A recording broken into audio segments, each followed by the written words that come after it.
What do you do when the life you thought you were building suddenly doesn't exist anymore? One day I was heading out to work and going into the office.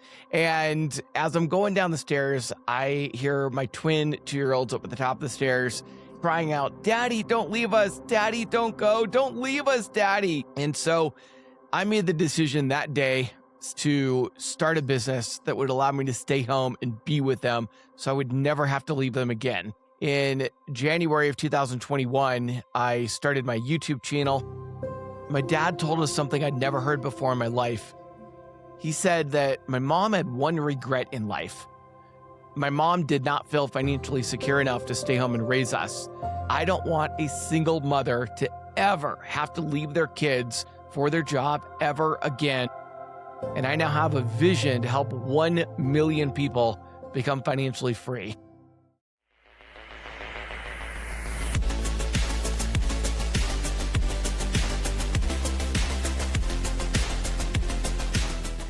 Welcome to another episode of the Starter Girls podcast, where girls isn't about gender, it's about grit. We celebrate the dreamers, the builders, and the difference makers bold enough to start.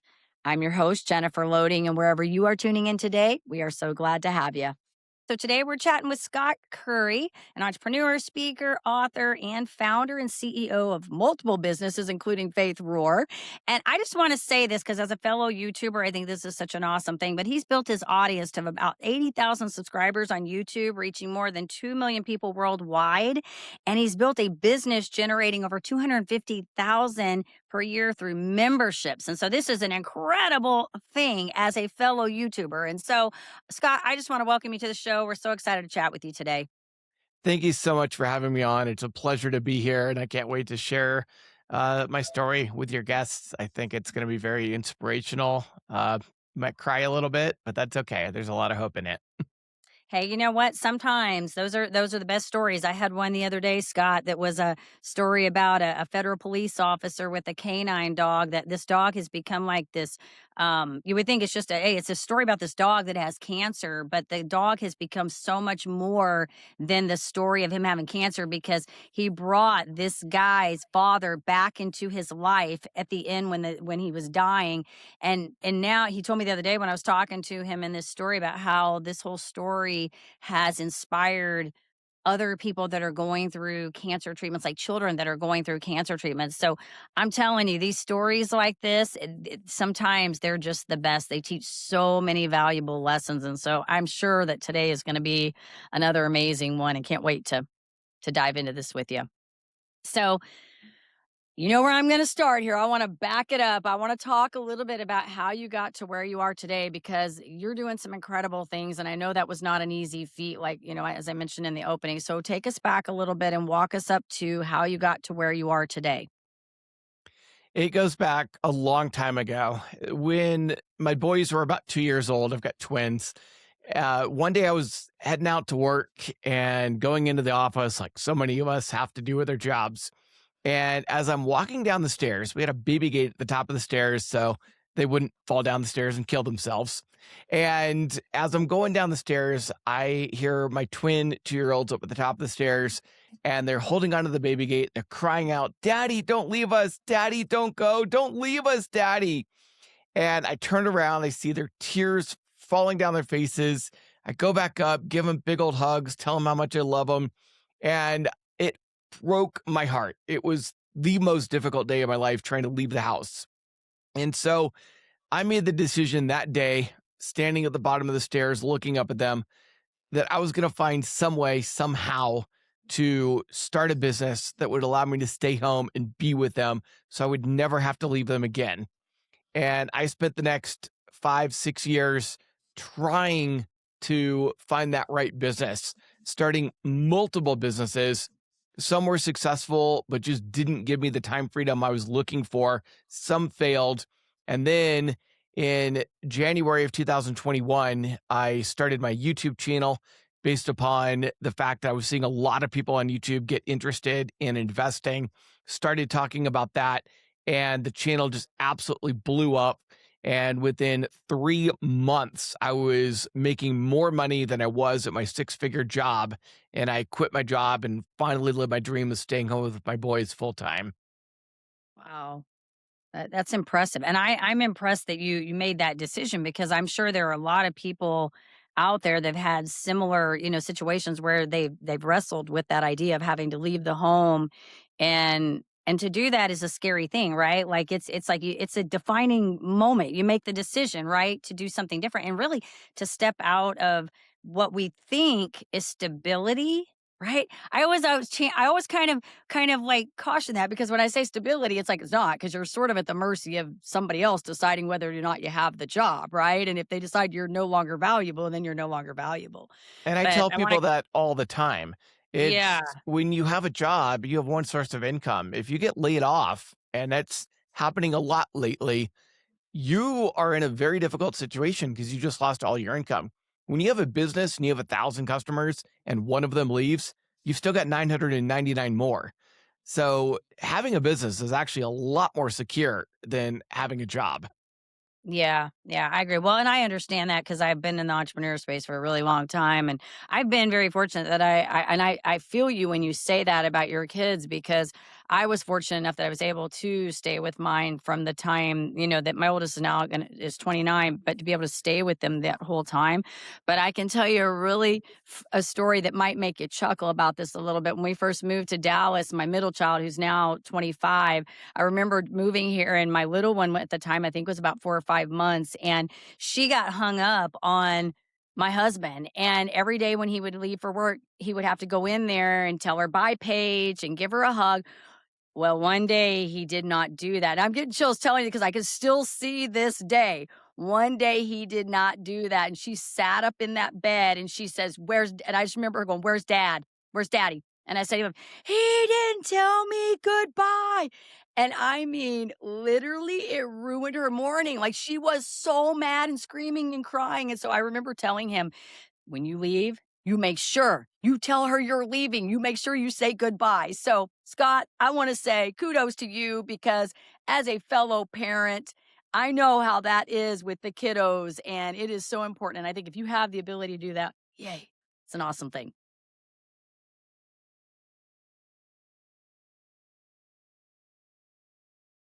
That Yeah, it lose you. really is. I gotta tell you, it's the greatest blessing in the world to be able to stay home with my kids and raise them, and just the time freedom more than anything else to be able to be there and take vacations.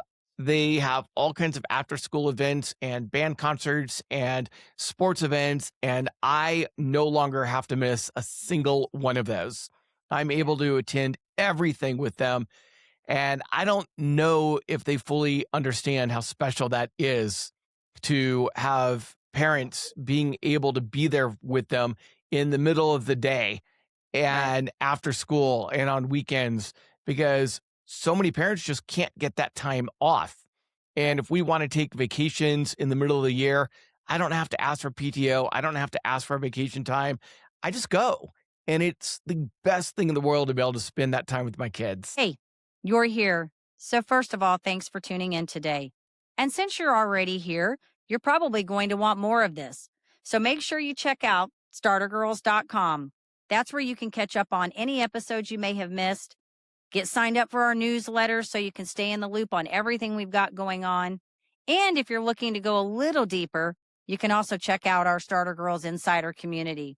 That's where we take these conversations beyond the podcast with tools, workshops, and real conversation so you can take what you're learning and actually start applying it. So, as I always say, head on over to startergirls.com and do your thing. So, let's talk a little bit about Faith Reward. Tell us a little bit about what that is and what you do, and with your memberships and all of these things, how your business model works so people kind of have an understanding of what you're doing. It started about 6 years ago when I created that YouTube channel, and initially, it was focused entirely upon investing in the stock market. At that time, a lot of people were interested in investing. Nobody really knew how to do it. I had some prior experience working at Merrill Lynch and Morgan Stanley, so I knew a lot of information about investing that I was able to provide on YouTube that others simply were not able to provide. And that very quickly made me an authority figure. And one of the reasons why my channel grew so quickly, it was also a lot of hard work, which we can talk about. Now, in addition to that, initially, there was a lot of selling through affiliate links, and that's how I made my money initially.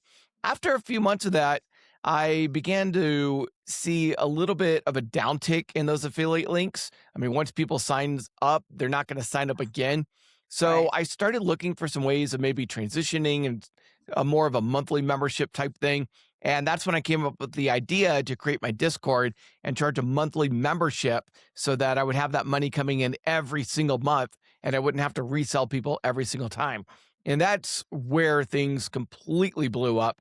And that got me up to 20, 30, even $50,000 a month at some points. And that's where the success really came in. Now, recently, due to all of the turmoil and quite frankly, the hell that I went through last year, I have expanded that vision significantly due to a situation that happened with my mom, which we can talk about. And we have now started live events where I've teamed up with other people to help people start businesses and get free themselves. Okay.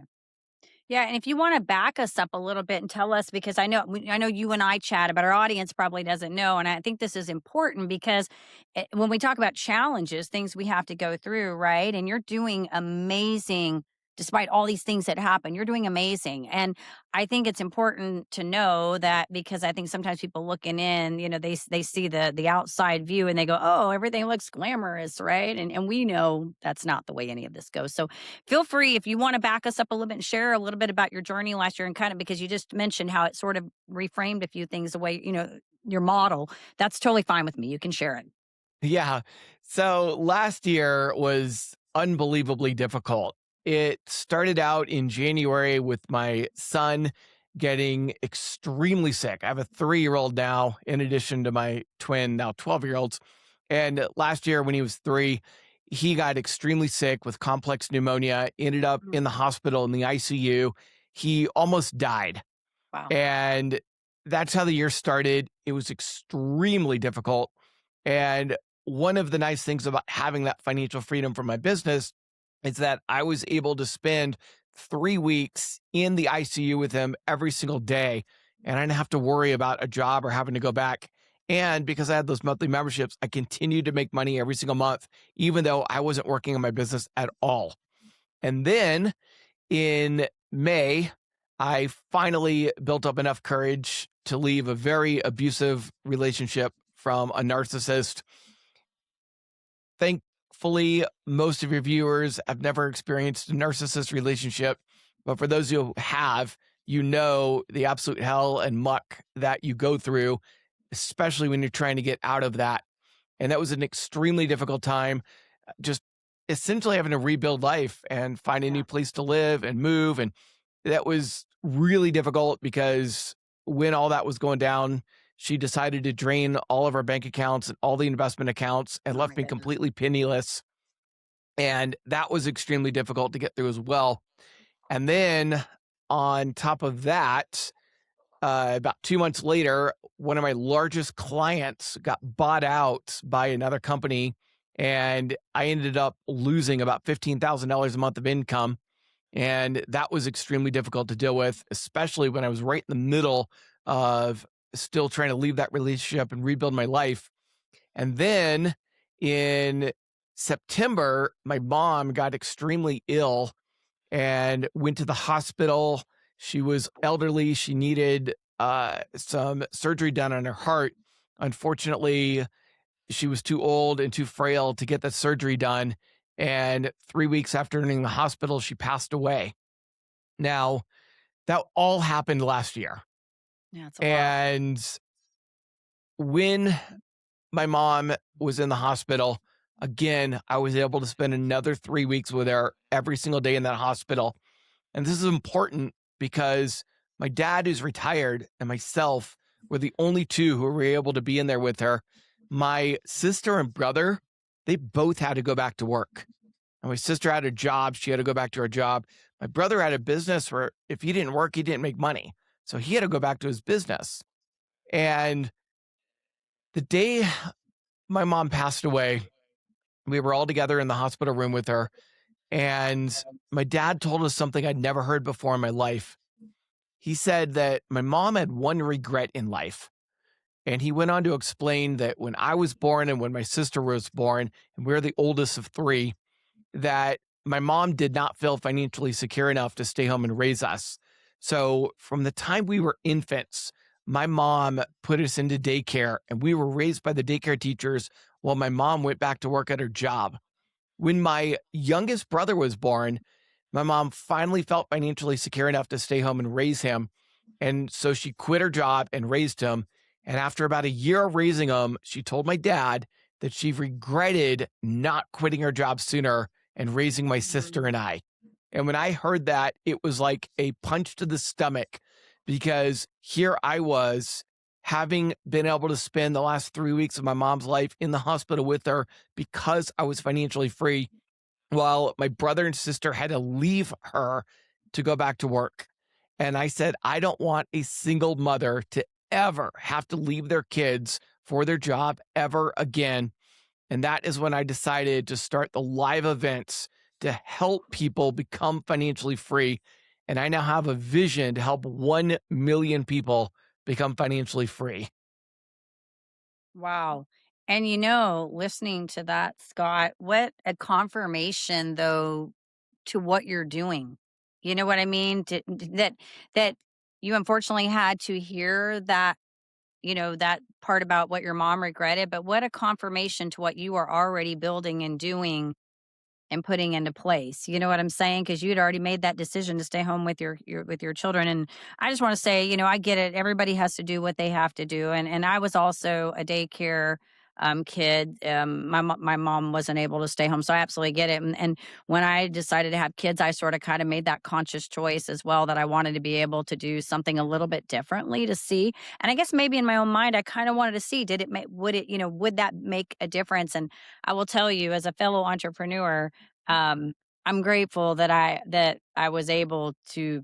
I have no regrets. You know what I'm saying? I have no regrets at this point. I feel like I was able to show up when I needed to show up and do the things. And I will say my kids will never be able to say I wasn't there because they'd be lying. So good on you. Sorry you had to go through all that, but I do want to commend you because wow, what a story and what a rebuild. You know what I mean? What a rebuild, and to think you had that stuff, a lot of that set up though in place before all this crisis came into your world.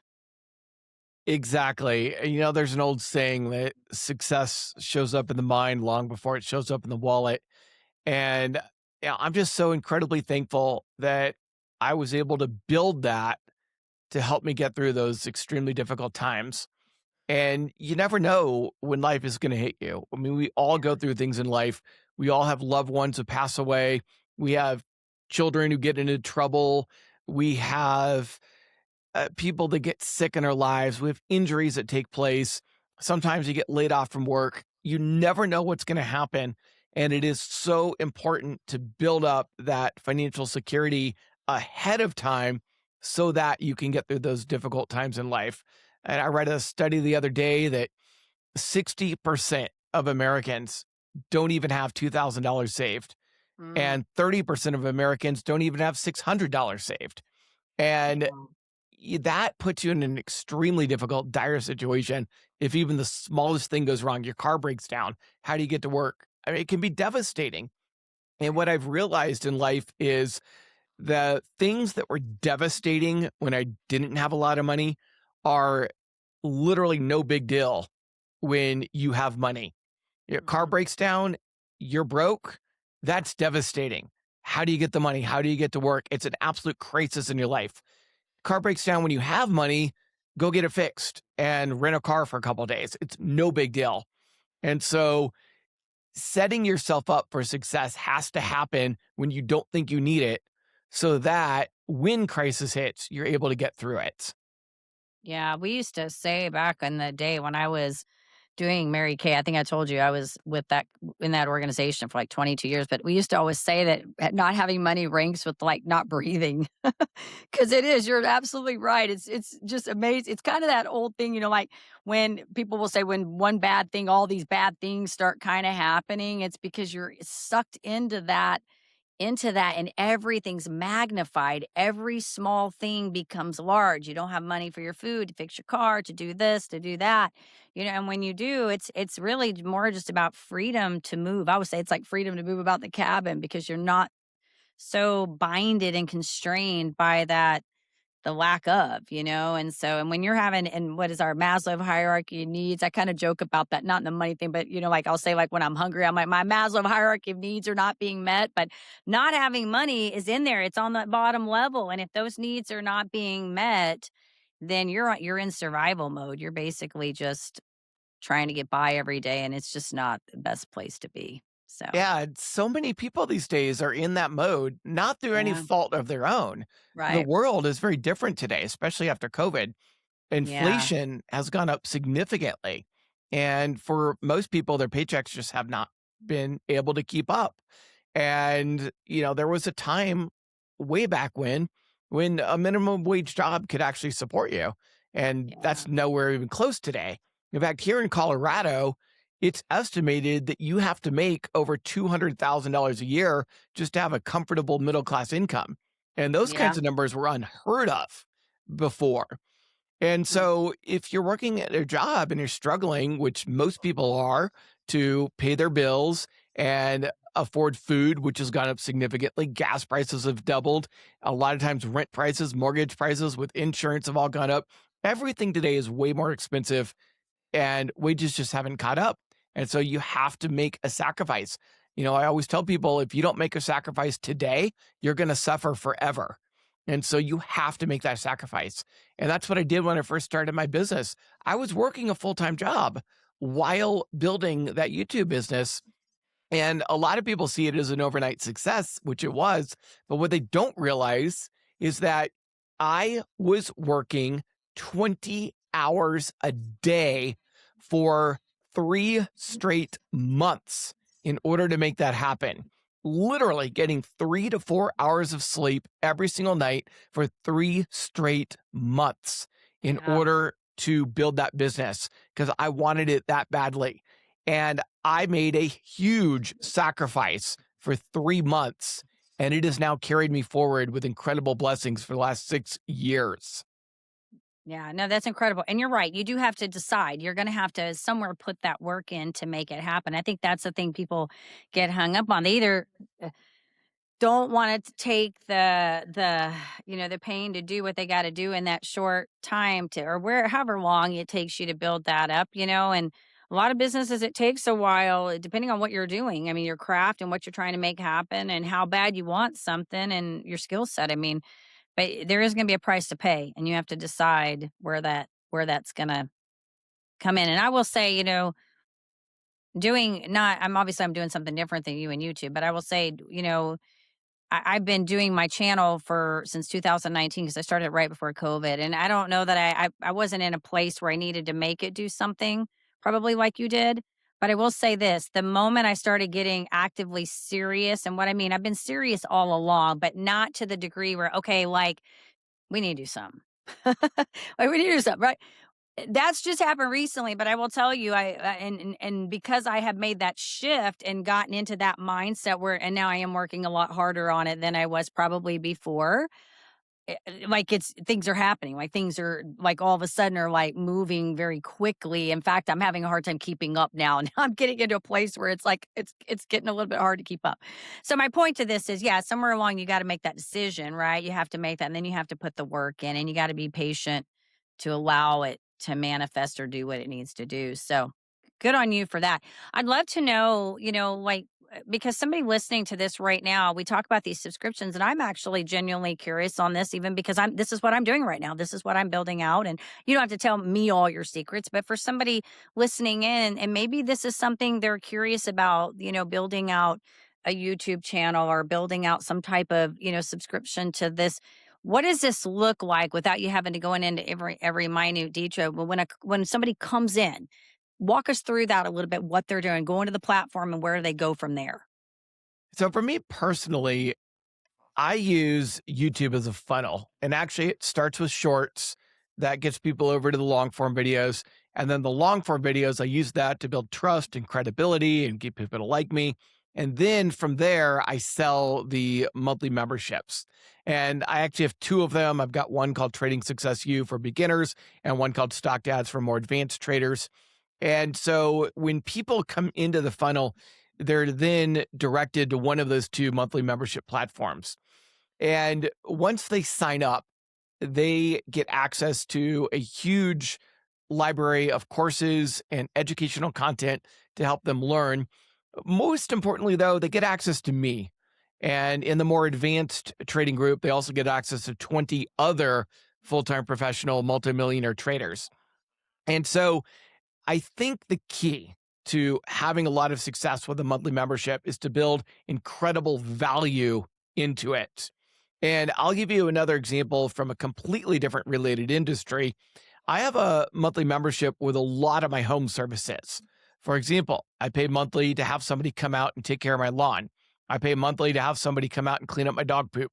I pay monthly to have my HVAC company come out and service my air conditioner and my heating. And the HVAC company is actually the most interesting because you wouldn't think about your air conditioner and your heater being on a monthly subscription Right. plan. Right. But the benefit of that is that they offer not only a free tune up twice a year, once on the air conditioner and once on the heater, but during that free tune up, they are recommending and upselling all kinds of different things. Then on top of that, they also offer 10% off any regular services, free service calls, and they also offer a huge discount on emergency services. So the value is extreme. Literally, the service plan pays for itself just in those free checkups alone. And so if you could find something where you can offer an incredible value, I've seen a lot of product companies do this with their boxes or mystery boxes or subscription Right. boxes where they will throw in maybe $100 worth of products, but you only pay $60 a month. And so anytime you can provide extreme value, that's the key to getting people to sign up. Somebody told me a long time ago that you are paid based upon the value that you provide.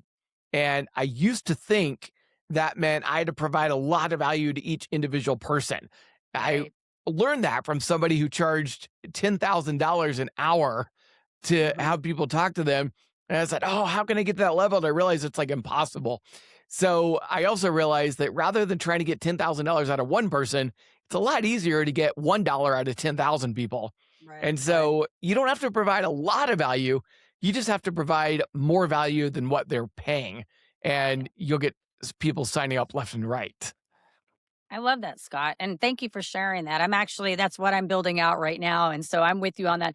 I was in I guess a few years ago, I was working with a mentor, and you're absolutely right about the 10,000, because I did pay to be in this group a $10,000 charge for this deal. But I will tell you, let me back it up and tell you why we did that, because this guy was incredibly well at providing value. And what I mean by that is when he initially reached out, he hand selected people. So he would go through and I'm sure he paid somebody to help him do that, but he would go through like Instagram accounts and research people who were in professions where they were helping people, whether it be a health coach, whatever, different coaches. And when he reached out to us, he actually sent us a personalized email with a video included and said, "Hey, I want to invite you to a complimentary group free of charge." And so here's where it got really interesting, Scott. Before we could even get in, we had to fill out like this little mini application to get in. But what he was doing is he was filtering out to see what was important to us, meaning, were we team players? Were we good at cheer, celebrating other people's wins? Like, he was trying to filter out, and then I will say his mom was a psychologist, so maybe this will give more context. He was filtering us out. And if we passed the grade, he let us into the group. Well, what was really neat about he had all of this actually set up on a WhatsApp group at the time, just in a WhatsApp, no special thing. But he had so much stuff in that WhatsApp group, and I'm not talking about surface level, it was very, like, concrete depth. Like, I had never been in all the years, I was in 22 years of Mary Kay, I've had lots of personal development, I've gone to lots of workshops. I had never been in a group that was so simply put together, but so well crafted in the sense of what he was offering, that by the time we all got to the finish line, there were, X number of us, all of us signed up to stay in that group. He gave us like a 30-day window to try it out. He ended up shortening that later on with, cohorts after, but he gave us like this really long period of time for free to try it out. He never even had to pitch us. Like he never had to get on a phone call with us, never had to follow up and say, "Hey, are you going to sign up?" We just, when we got to the finish line, we were like, we're all signing up. Hello, and then we did it again the next year because it was so good. And then finally, what ended up happening is he basically changed what he was trying to do. He was trying to work with the different level of entrepreneurs, and we just quite weren't. Some of us quite weren't ready to be committed at that level, and so understandably, we went on to do other things. But my point to this is he delivered so well that we wanted to be part of that, and I'm with you on that, that I think that it's so important to over deliver in a way that really in a way that they think they're getting something, because if they think, then they want to be in that. So thank you for sharing that. Yeah, the I'm exclusivity is really important. You talked about yeah, the application. That is really important to have because what I have found is people that will go through some sort of application process, and especially the people that pay more money, they tend to complain the least.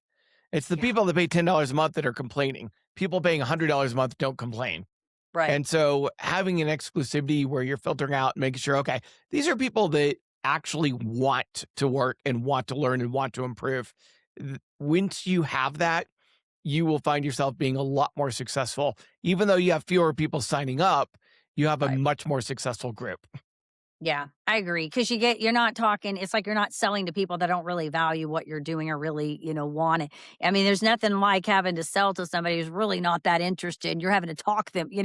If you got the right people, that you're talking to, it's going to be it's not, I mean, it's not always a quick thing, but it is an easier conversation, easier dialogue to work through. So yeah, and he was very good at doing that part of it. And that's why even like with my podcast, not so much, obviously through Podmatch, because you guys go through Podmatch, you're sort of doing that anyways. But like I'm sure you get this sometimes too, maybe not, but I get a lot of people on the outside wanting to be on the show, which is great. I love to meet new people, but I do want them to fill out something, because in my mind, if they'll take the time, because a lot of times they're just going through and they're looking for podcasts. I'm like, "Hey, whose podcast can I get on?" And we don't know if they're fit. They may not even be a good fit, right? And so my theory is, at least if they feel that they take the time to do that, then in my mind, at least they're a little bit more serious about it, and they kind of know what they're doing.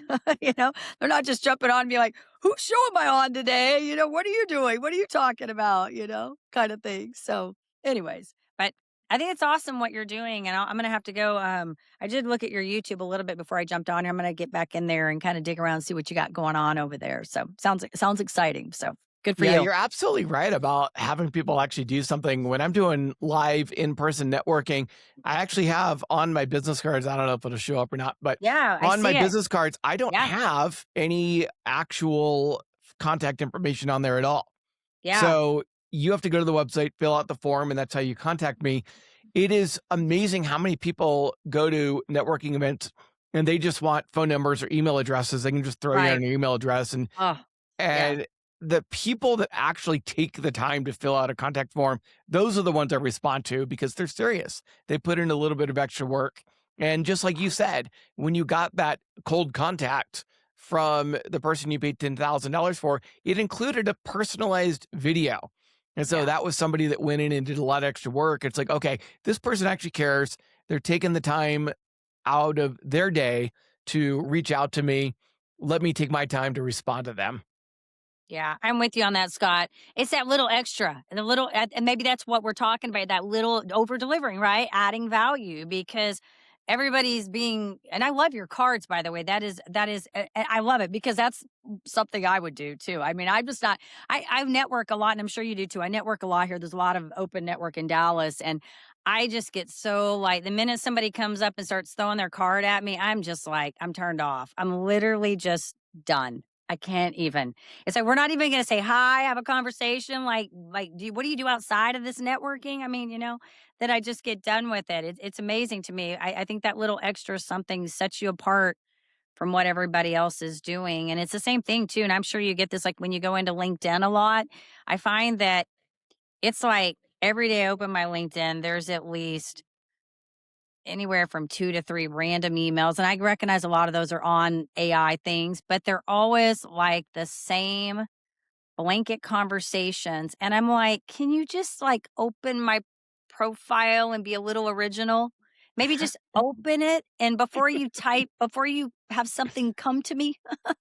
Exactly. And, I gotta say, this is the thing I love about Mary Kay and really any one of those MLMs, and I started Yeah, out with MLM as well, is yeah. that they are so good at teaching you those personal skills and sales Oh, skills yeah. and teaching you how to sell by finding a need and really finding that way to help people and not just Mhm. trying to sell your product. Yeah. And I think for people that want to get in business, they've never done a business before, they have no clue how to get started. MLMs are great because you already have that plan in place, you have a support system in place, you have materials in place, training in place, and they're just so, so wonderful for helping new people learn how to start a business. And I had mentioned earlier that I spent 5 years with failed businesses before I ever found success on YouTube. The Yeah. reason I found success so quickly is I was able to use those 5 years of failures as lessons to help me Yeah. improve over time, and that's what ultimately led to my success. Yeah. Well, and I love that because you gotta have I mean, you have to have some mess up in there in order to have the success, right? I mean, very seldom do you just go into something and it just lands, right? Like, just lands right there. I mean, I guess if you had enough money that you had enough people around you that you could everybody had came in and everybody knew what they were doing from the get-go, but I don't know that that's always the case. I mean, a lot of business owners have to get their footing, have to get things moving, and I think you have to have that. I will say on the MLM thing too, I agree with you on that. You do learn a lot of I feel grateful. That is the part that because it amazes me. And interestingly enough, when I left Mary Kay, it was interesting because I had never networked out while I was in Mary Kay, I never did any networking. We didn't talk about networking in that way in MLM. Usually it's like start with your friends and family and who do they know and who do they know and who that's kind of the model, right? Which is kind of I hate it because you never get rich off friends and family anyways, and you need to get out of that, right? We would say that, but that's where we would start. And then we'd have to figure out how to get out of that. So when I was kind of working my way out of network marketing, I started networking. And that's when I realized it's like I had this like bing, bing, light bulb goes off. I realized that the entrepreneurial world outside of the network marketing world needs some of the training from the network marketing. And then I realized in the network marketing world, they need some stuff from out here. Like I realized that these two are two kind of two sec like two separate things that their skill sets on both sides. And so it's interesting because that's why I tell you when I look at like these the way people do business, I'm just like, it baffles me because I would not think of doing that. I wouldn't, like if I'm gonna cold message somebody, I'm gonna probably study you for a little bit and try to get something about you that I recognize about you, that I like about your work or you know what I mean? Like I'm gonna get something so that I don't just write you and be like, hey Scott, can I tell you what I do? I'm gonna be like, "Hey, Scott, I really like your YouTube. I was watching this." It's just that little paying attention. So I think you've landed on some really good things here, and these business skills, I'm sure that you learned over there, probably like you said, have really helped you kind of craft out this business model that you're doing, and it's helped you be successful today. Yeah, one thing I would mention about marketing and reaching out and cold contacting today, I think it's a little bit different. It used to be that if you were personalized, you stood out. I Yeah, get dozens of emails every single day, hundreds of emails a month sure. from people Yeah, reaching out to me, and most of them are very personalized. There are people that will say, "Hey, I saw your YouTube channel. I saw this particular video. I liked what you said here." Some of them will record a video on Loom and send it to me. yeah. And, I hate to say this, but most of those emails end up in the trash. I don't even look at them. Right. It's And too the many. reason is because they're not unique. Everybody's doing it these days. Yeah. And the ones that I do open and do read are the ones that are extremely short and they start out with results. So they'll come to me and they'll say something like, "Hey, I helped this other YouTuber make $60,000 a month from the $5,000 a month he was making before. Do you want to reach out and have a short talk?" Yeah. And I'll be like, "Oh, wow, $50,000 a month, and he was only making five. That's wow, yeah, I want to talk." And so hitting people with results in a very, very short thing, now I know, okay, what can you do for me right off the Right. bat? And I have found those to be the ones I actually respond to these days, just because I get so many emails. Now, if you're reaching out to somebody who's perhaps new in business and doesn't have a lot of people contacting them, those personal ones might work. But today they just get auto deleted because I just don't have time to read all that. I need to Yeah. know quickly, what is your result? What can you do? Well, and I think the result is still personal because he's telling you like what he can do for you because he knows that's important to you. So it's still kind of personal. But I get Yeah, what you're saying, exactly. and I'm with you because it's the same thing when they come in podcasting. It's the same thing.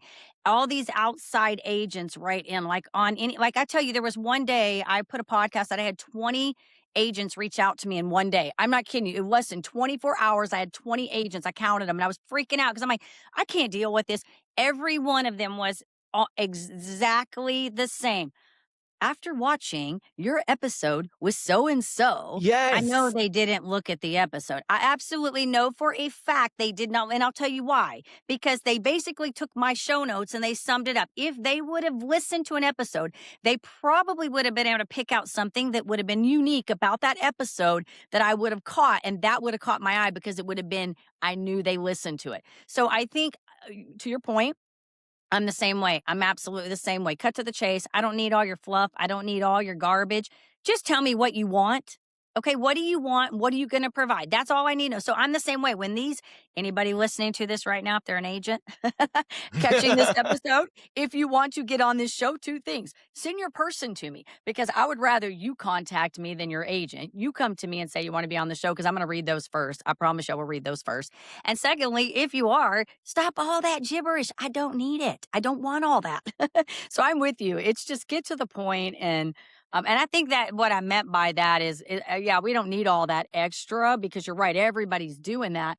But I think it's more we want to know like what are you gonna do for us? What do you want? What are you gonna do for us? You know, like because that's you're coming to us. That's what is it? What do you need?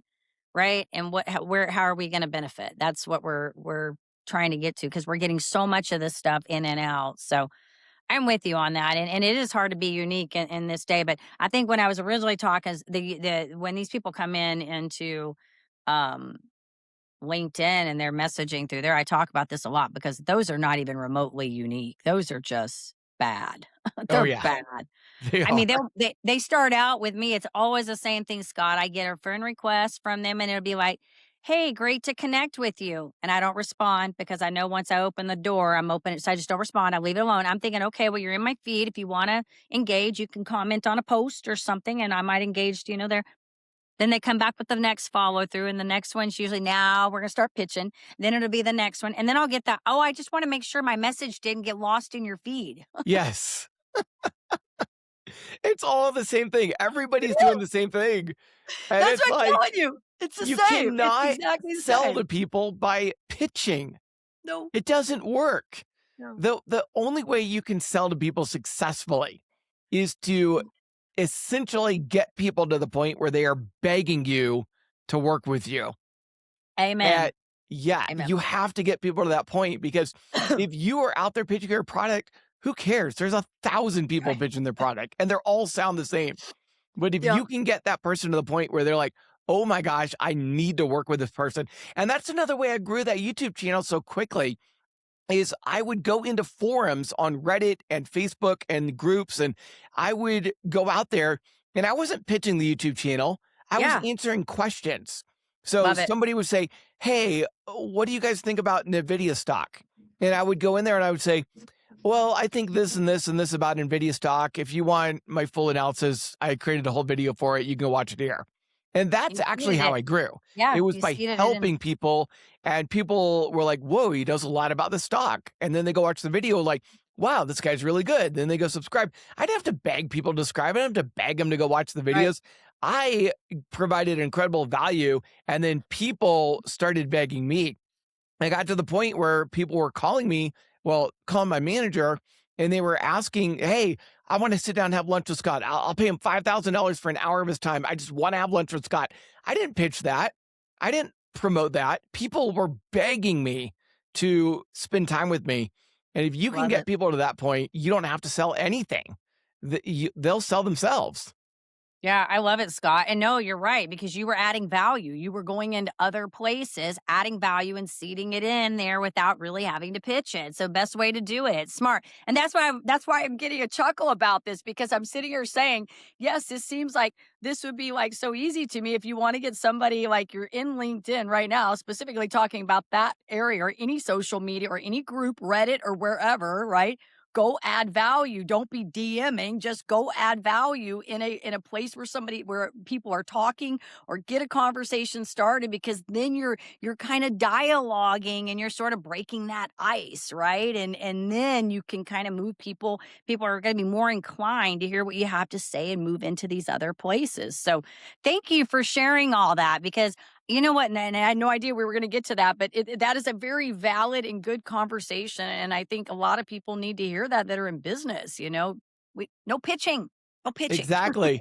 My realtor, he told me that his photographer, he ended up working with him because his photographer reached out and said, "I'll tell you what, I'll do the first house free of charge. I'll do the next 10 at 50% off. And if you like me, you can keep working with me." There's no Okay. pitch, there's no Yeah. pressure. It's a free service. And so the realtor's like, "Oh, you're going to do a house for free? Sure." So he went out and did it. The guy did a good job. He's like, "Hey, next 10 or 50% off." He's like, "Yeah, sure." By then, he already He's had the hooked. habit of calling this guy and working with him, so he just Yeah. kept working with him. Yeah. At that point, they got it. They got it. No, that's good. I love it. Well, and I was so used to, I did that in Mary Kay a lot. That's what we did. We would always do something. And the idea is that hopefully by the time we got with you, we would win you over enough that you would like us and like what we have to offer and the service. I even joked, maybe I didn't share this with you. I was doing for a small time in there, I was selling this, the skinny coffee. I don't know if you remember, they had the skinny coffee, and I do this remember company, that. yeah, they were out of Boca Raton, Florida, and this is back when I was I was hardcore going through this big medical transformation thing. I was still doing Mary Kay, but I remember I went to this networking group, and this guy asked me, he said, "So what makes your skinny coffee different from this skinny coffee or this other coffee?" And I said, "Well, you get me. You're going to get me delivering it."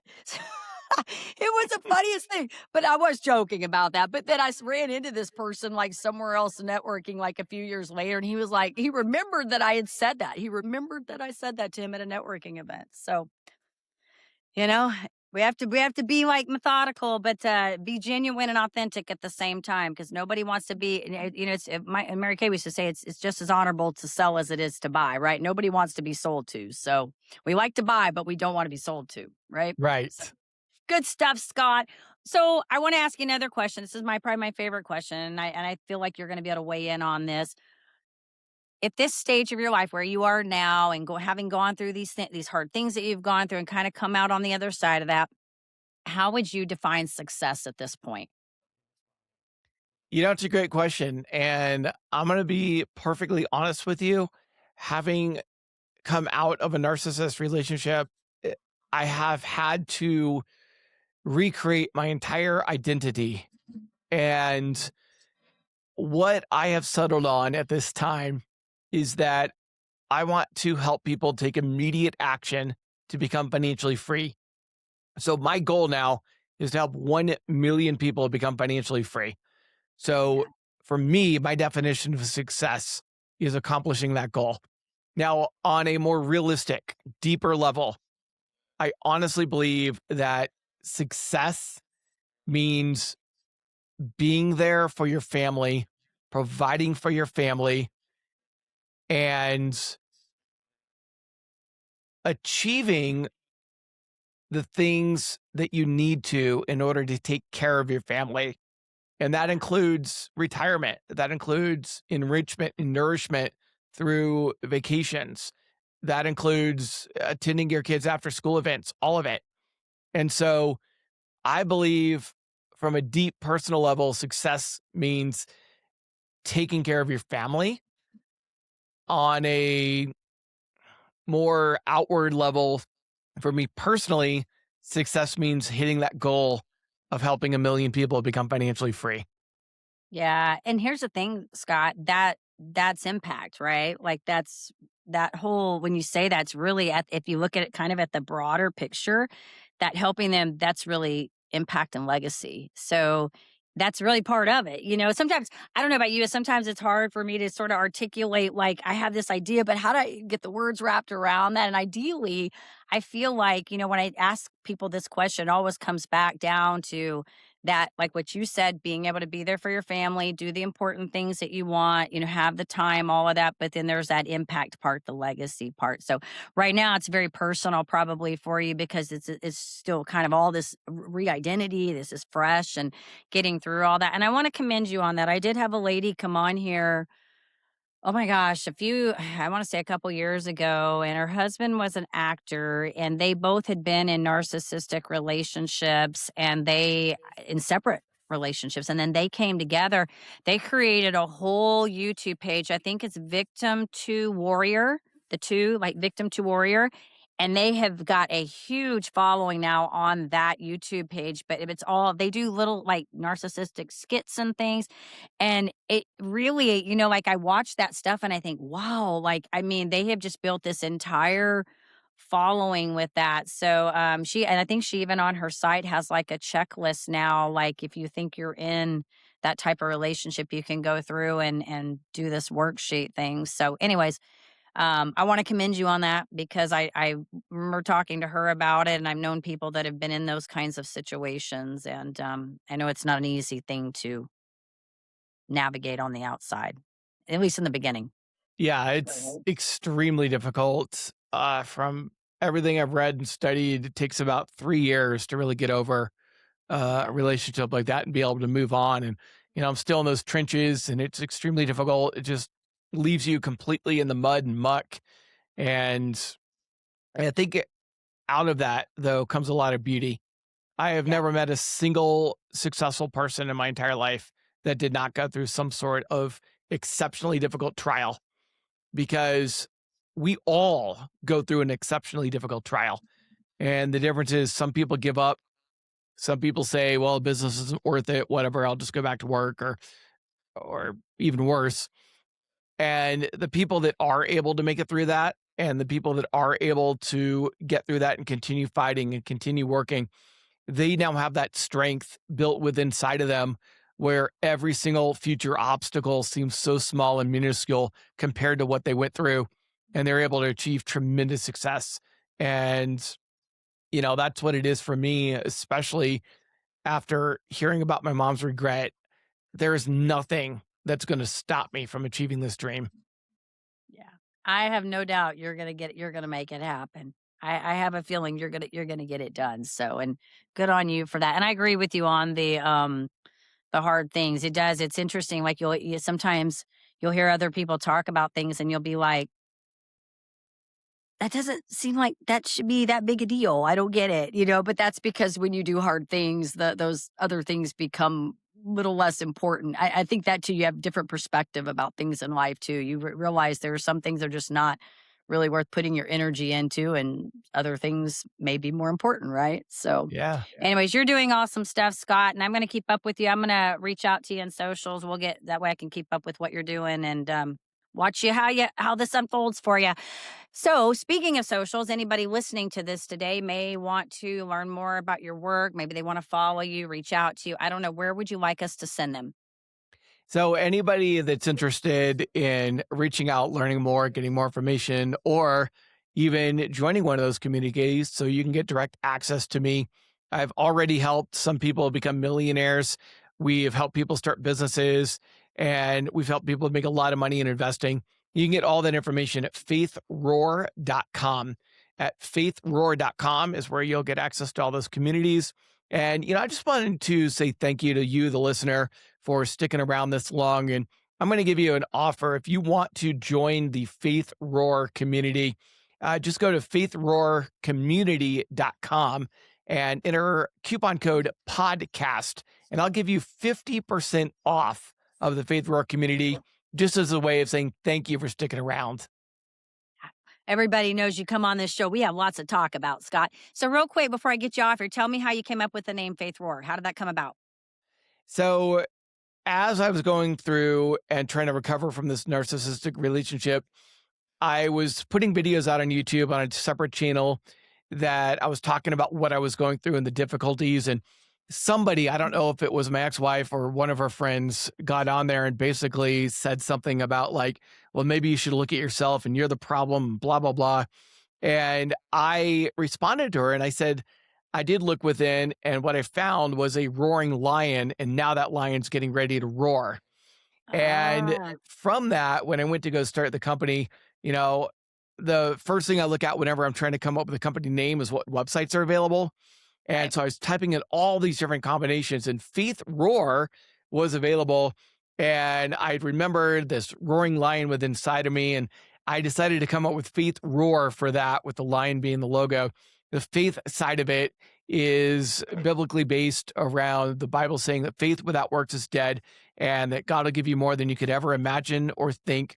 And so it's all about having that faith that God's going to do it for you, but then also taking the action to actually make it happen. And so the faith is our faith in God and the faith that we're going to be successful. The roar is the action that we have to take in order to see that success come to fruition. It's good. I love it. Thank you for sharing that, Scott. I like the name, by the way. All right. Well, I want to say thank you for jumping on here today and sharing with our audience, and wish you continued success as you're moving on to reach all those people that you have on your impact list. And also for sharing with our audience, and hopefully somebody today will get something from this, and either reach out to you or at least, follow you or whatnot, take away something from this conversation today. So thank you. Thank you so much for having me on. It's been a pleasure. Absolutely. Of course, to you guys, our audience, we love you, appreciate you, and I hope you found this episode both informative and inspiring. And like I said, follow Scott. And if you did like the episode, you know what to do. Hit all those buttons, do all those things, like, share, comment, subscribe, so we can keep sharing all of these stories. And as I always say, in order to live the extraordinary, you must start, and every start begins with a decision. You guys take care, be safe, be kind to one another, and we will see you next time.